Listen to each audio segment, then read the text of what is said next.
राजेंद्र चोल प्रथम के समुद्री अभियान के 1000 वर्ष पूरा होने पर प्रधानमंत्री नरेंद्र मोदी ने तमिलनाडु के अरियालूर जिले में गंगई कोंड चोलापुरम में स्थित थिरुवाथुराई महोत्सव के अवसर पर बृहदेश्वर मंदिर, जो यूनेस्को विश्व धरोहर स्थल के रूप में भी है, पूजा अर्चना की। प्रधानमंत्री ने चोल साम्राज्य की लोकतांत्रिक परंपराओं को भी रेखांकित किया और राजेंद्र चोल प्रथम के गंगा अभियानों की 1000 वर्षगांठ पर उपलब्ध में एक स्मृति सिक्का भी जारी किया। आज थिरुवाथुराई महोत्सव राजेंद्र चोल प्रथम के दक्षिण पूर्व एशिया के पौराणिक समुद्री अभियान के 1000 वर्ष पूरा होने के स्मरण में, साथ ही साथ तमिल भक्ति परंपरा का जो प्रतीक के रूप में भी एक समृद्धि के रूप में शो करता है। राजेंद्र चोल प्रथम के संबंधित कुछ मुख्य तथ्य इस प्रकार है। यदि हम परिचय देखें उनका, तो राजेंद्र चोल प्रथम जो है 1014 से लेकर 1044 ईस्वी तक राज किया। राजा राज चोल प्रथम के पुत्र थे और चोल साम्राज्य के महानतम शासकों में से एक माने जाते हैं। वह पहले भारतीय शासक थे जिन्होंने विदेशी सैन्य अभियानों का नेतृत्व किया और चोल साम्राज्य का प्रभाव दक्षिण तथा दक्षिण पूर्व एशिया तक विस्तारित किया। यदि हम उनकी उपाधियां और विरासत के बारे में बात करें, तो उन्होंने गंगईकोंड चोलन, जो बंगाल में पाल साम्राज्य या पाल वंश के विजय के उपरांत लिया। कदारम कोंडम श्री विजय साम्राज्य के नौसैनिक विजय के बाद लिया। पंडित चोलन और मुंड कोंडन जैसी उपाधियां धारण की। अपने उत्तरी विजयों की स्मृति में एक नई राजधानी जिसे गंगईकोंडा चोलापुरम की स्थापना की। उन्होंने बृहदेश्वर मंदिर, जो गंगईकोंडा चोलीश्वरम और चोलगंगनम झील, जो पोन्नेरी का निर्माण कराया, जो वर्तमान में तमिलनाडु के अरियालूर जिले में स्थित है। सैन्य और नौसैनिक कौशल के बारे में बात करें, तो उन्होंने चेर और पांड्य क्षेत्रों पर पुनः नियंत्रण स्थापित किया और पश्चिम चालुक्य शासक जयसिंह द्वितीय को भी पराजित किया, जिससे तुंगभद्रा नदी चोल साम्राज्य के उत्तर सीमा बन गई। उनकी विजयों के बारे में बात करें तो श्रीलंका, मालदीव, निकोबार, लक्षद्वीप, केदाह, ताम्ब्रालिंग, बर्मा शामिल है, जिससे भारत की प्रारंभिक गहरे समुद्र, जिसे हम ब्लू वाटर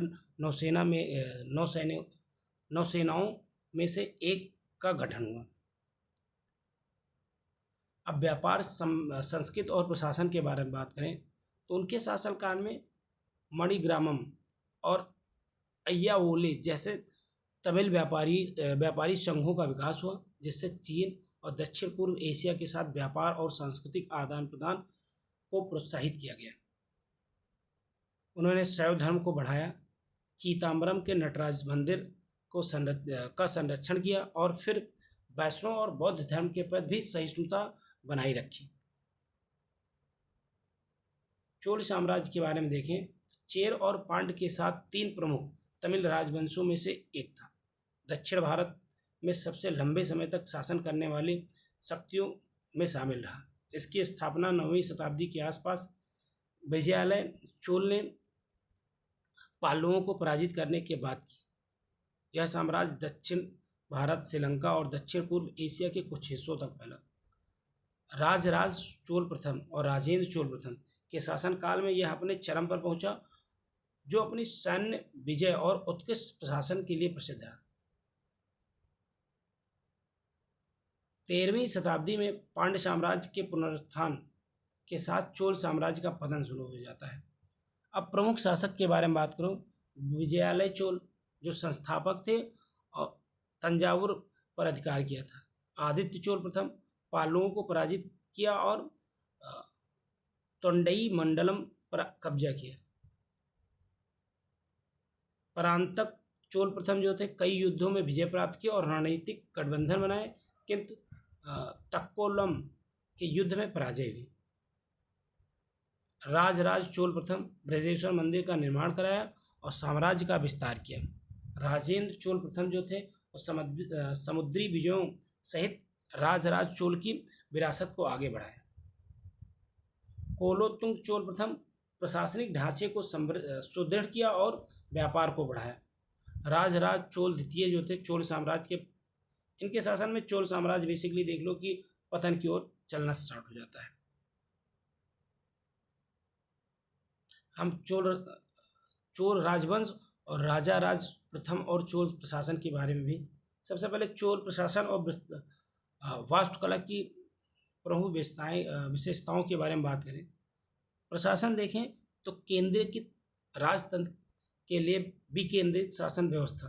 चोल साम्राज्य में एक केंद्रीकृत राजतंत्र था जिसका नेतृत्व राजा करता था और राज्य के संगठित मंत्रिपरिषद का सहयोग प्राप्त था। इसमें उच्च अधिकारियों को पेरुंतरम और निम्न अधिकारियों को सिरुंतरम बोला जाता था। तंजावुर और गंगईकोंड चोलापुरम जैसी राजधानियां साम्राज्यिक सत्ता की प्रतीक थी। राजकीय यात्राओं से शासन व्यवस्था में सुधार किया गया। प्रांतीय और स्थानीय शासन। चोल साम्राज्य में मंडलम मतलब प्रांत, बलनाडु नाडु और उर्स जो है वो गांव सबसे छोटी इकाई होती थी के रूप में विभाजित किया गया था। नगरों या नगरम का प्रशासन व्यवसायी संघों जिसे हम नगरोत्तर द्वारा किया जाता था, जबकि नाडु का संचालन नत्तर और बड़नाडु का प्रबंधन जो पेरियार नत्तर के द्वारा किया जाता था। स्थानीय स्वशासन विशेषकर ग्राम स्तर पर अत्यंत सशक्त। ग्राम स्वशासन एवं प्रारंभिक लोकतांत्रिक परंपराएं। ग्राम सभा जो ब्राह्मणों का गांव होता था उसे सभा बोला जाता था। उर्स गैर ब्राह्मणों का गांव होता था को राजस्व, न्याय, सिंचाई और मंदिर का वास्तविक नियंत्रण प्राप्त था।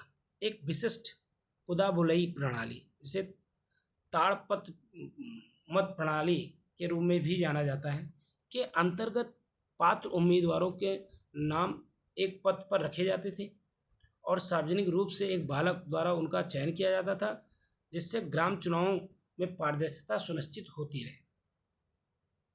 चुनाव लड़ने की जो पात्रता थी उसमें देखा जाए तो करयोग भूमि होनी चाहिए और वो 1/4 वेली का स्वामित्व होना चाहिए, मतलब 30 और साथ ही साथ में 30 से 70 वर्ष की आयु होनी चाहिए और स्थानीय निवासी होना चाहिए और वेदों का और प्रशासन का ज्ञान होना चाहिए। अयोग्यता के कारण यदि उस समय कोई अयोग्यता थी तो उसमें मद्यपान करना होना, आपराधिकृत ऋण न चुकाना, अधिकारियों और पारिवारिक संबंध अथवा पूर्व कदाचार आदि शामिल है। वार्षिक लेखा परीक्षाओं के माध्यम से जवाबदेही सुनिश्चित किया जाता था। हालांकि यह प्रणाली महिलाओं, भूमिहीन श्रमिकों और निम्न जातियों को शामिल नहीं करती थी, जिससे इसकी पदानुक्रमित या समावेशन विहीनता प्रकृति को दर्शाता है। राजस्व प्रशासन देखें, चोल साम्राज्य की राजस्व व्यवस्था का संचालन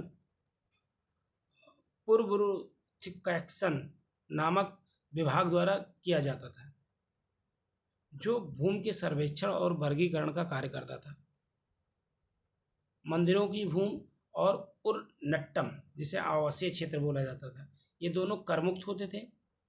प्रमुख राजस्व का जो स्रोत भूमि राजस्व था, मतलब उत्पादन पर लगने वाला जो 1/6 भाग था, जो नगद या वस्तु के रूप में दिया जाता था।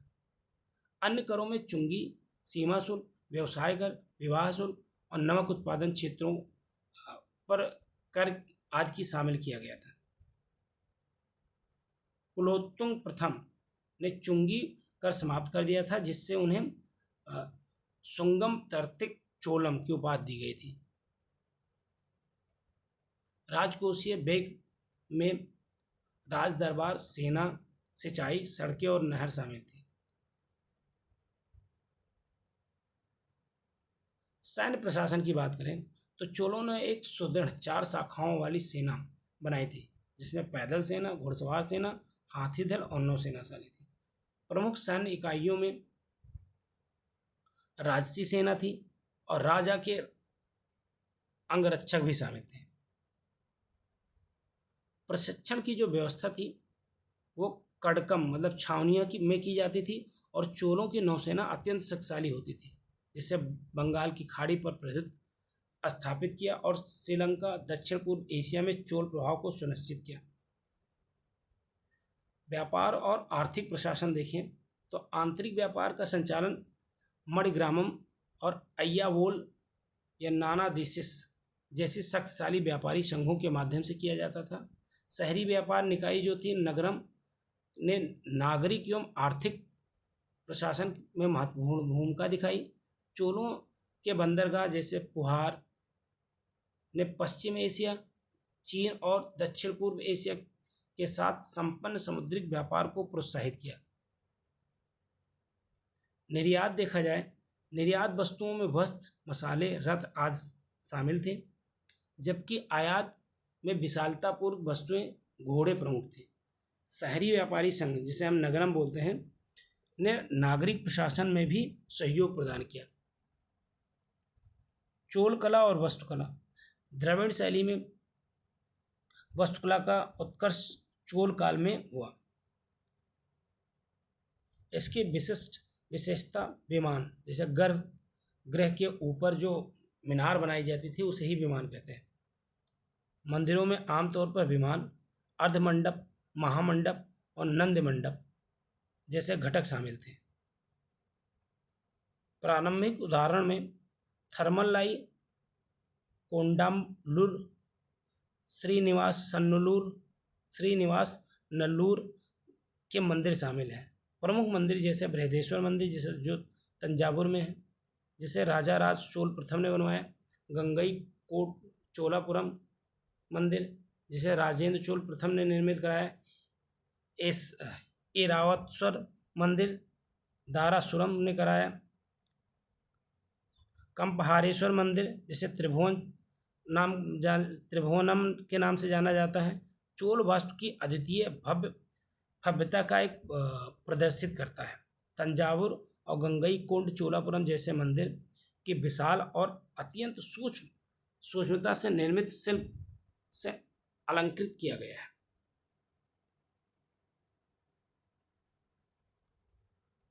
चोल कांस्य मूर्ति के बारे में बात करें तो विशेष रूप से नटराजन जिसे नित्यरथ शिव के बारे में कहा गया है कि प्रतिमा और अपनी सौंदर्यात्मक भव्यता और कोमलता और शिल्प कौशल के लिए विश्व प्रसिद्ध थी।